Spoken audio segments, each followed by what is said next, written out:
धन धान्य स्तुतान्वितः मनुष्यो मत प्रसादेन भविष्यति न संशय। सुप्रभात, शुभ दोपहर कहना चाहिए क्योंकि 12 बज गए हैं कभी से। परम वंदनीय मां शारदे परम पूज्यो भारत माता और आज के सप्तशक्ति संगम में उपस्थित हमारी सारी मातृशक्तियों का मैं अभिवादन करती हूँ। मंचासीन जितनी माताएं बैठी हैं उन सभी का एक बार आभार, अभिनंदन। और पीछे जितने मंच के पीछे संच में बैठी मातृशक्तियों के पीछे जितने पुरुष भैया बैठे उन सभी का भी आभार, अभिवादन।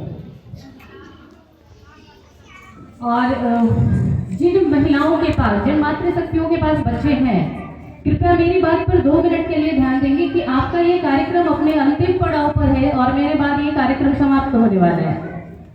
तो आपका सिर्फ 20 मिनट चाहूंगी, बस सिर्फ 20 मिनट। ये कार्यक्रम सिर्फ आपको इकट्ठे करने के लिए नहीं किया गया है, इसका कुछ उद्देश्य है जो उद्देश्य लेकर किया जाए तो उसकी मृत्यु हो जाएगी। मतलब भगवान ने आपको कितना मजबूत बनाया, क्या मजबूत सिर्फ इसलिए बनाया कि किसी के बहू की बुराई करें, किसी के सास की बुराई करें, अपने बच्चों के जीवन के संरक्षण को छोड़ करके दूसरे के घर में ताका झाकी करें? और इससे हमें मिलेगा क्या? समाज में हम इन चीजों को करने के बाद पाएंगे क्या? 3 तरह से चीजें प्रोसेसिंग होती है ना, पहले इनपुट करते हैं, फिर उसकी प्रोसेसिंग करते हैं, फिर आउटपुट निकलता है। पहले चीजों के विषय में सोचते हैं, फिर उसको अपने अंदर ले आते हैं और फिर हमें उसका रिजल्ट मिलता है।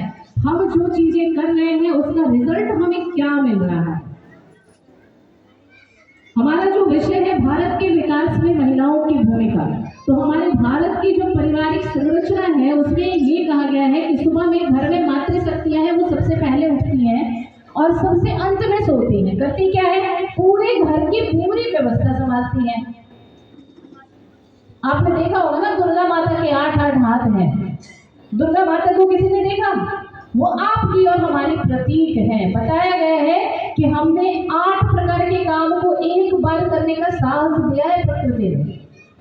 जन्म देने का साहस दिया है, घर को संभालने का साहस दिया है, नियम और व्यवस्थाओं को चलाने का साहस दिया है, विकट परिस्थितियों में अपने आप को सीधे निरंतर खड़ा करके चलने का साहस दिया है।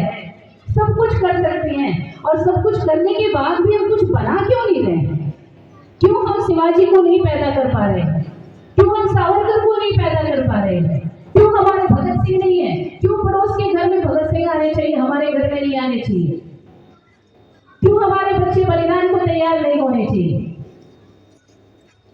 आपको पता है गुरु गोविंद सिंह के 4 पुत्र थे, अजित सिंह, जुझार सिंह, फतेह सिंह और जोरावर सिंह। उम्र थी 15 साल, 13 साल, 14 साल और 12 साल। चारों ने युद्ध में अंतिम समय तक अपनी दादी से आग्रह करके युद्ध में जाने के लिए परमिशन मांगा कि हमें जाना है और चारों की मृत्यु हुई। उनकी दादी को पूछा गया, अनुभव कैसा रहा आपका? मुगलों ने पूछा तो उन्होंने क्या बताया? पता है आप में से किसी को? के शीश पर वारे पुत्र 1000, 4 हुए तो क्या हुआ? जीवित कई 1000। मेरे 4 पुत्र अगर मर भी गए तो क्या फर्क पड़ता है? मेरे कई 1000 पुत्र अभी जीवित हैं। ये लाइन छोटी सी नहीं थी। कुछ पुत्रों के शीश पे वारे अपने 4 हुए तो क्या हुआ? जीवित कई 1000। ये भावना आए अगर आपके अंदर तो समझ लो कि आप एक प्रबल स्त्री के रूप में इस प्रकृति में आए हैं। हमारे अंदर वो संवेदना नहीं रहेगी, ना देश के प्रति, ना समाज के प्रति, ना राष्ट्र के प्रति और आज वर्तमान में अपने परिवार के प्रति। बहुत आवश्यक है इनको पहचानना कि हम यहाँ इकट्ठे हुए बात करने के लिए इकट्ठे नहीं हुए।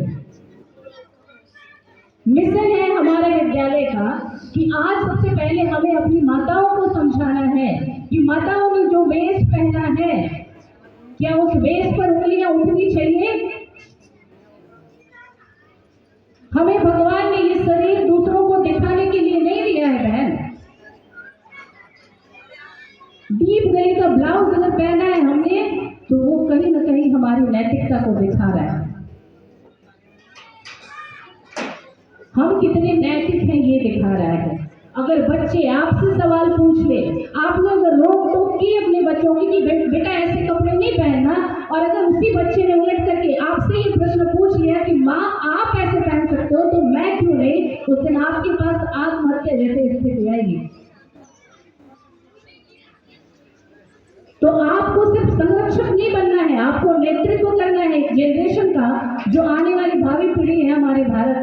वो क्या भारत को बनाने वाली है। दूसरे धर्म के प्रति अट्रैक्शन हमारे बच्चों में क्यों होना चाहिए? अपने धर्म के प्रति कट्टरता आपने पैदा ही नहीं की। आपको पता ही नहीं है अपने धर्म के बारे में, आप बच्चों को क्या सिखाएंगे? तो हजार सवाल, तो एक उंगली हमने दूसरों पर उठाया तो 3 उंगलियां हमारे तरफ उठी। भारत की परिवार परंपरा में स्त्रियों का कार्य परीक्षा से शुरू होता है और समीक्षा पर खत्म हो जाता है। ध्यान देंगे कि आपका ये कार्यक्रम अपने अंतिम पड़ाव पर है और मेरे बाद ये कार्यक्रम समाप्त होने वाला है। तो आपका सिर्फ 20 मिनट चाहूंगी, बस सिर्फ 20 मिनट। ये कार्यक्रम सिर्फ आपको इकट्ठे करने के लिए नहीं किया गया है, इसका कुछ उद्देश्य है, जो उद्देश्य से लेकर के हम यहाँ बैठे हैं।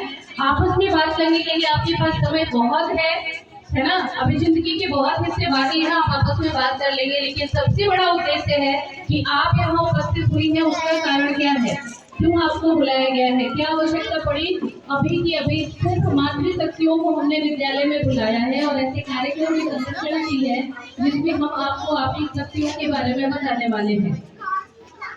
तो एक बार फिर से आग्रह करूंगी मैं आप सभी से कि प्लीज आत्मानि मुक्त काल मनुष्यों मत प्रसादेन भविष्यति न संशयः।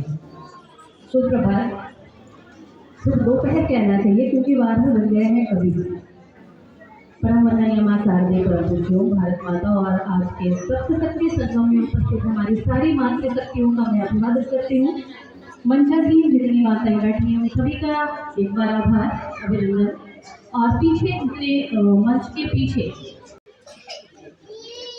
क्या हम ऐसी संतति को पैदा कर रहे हैं जिनके मन में प्रचंड इच्छा शक्ति है? नहीं, हम ऐसी संतति को पैदा कर रहे हैं जो डाइवर्टेबल माइंड का है, वो किसी रास्ते का चयन नहीं कर पा रहे। बुद्धि हमारे बच्चों में जो पाई जा रही है वो पांडित्यपूर्ण है क्या? हमारे बच्चे क्या हम ऐसी संतति को पैदा कर रहे हैं जिसके चेहरे पर आभा है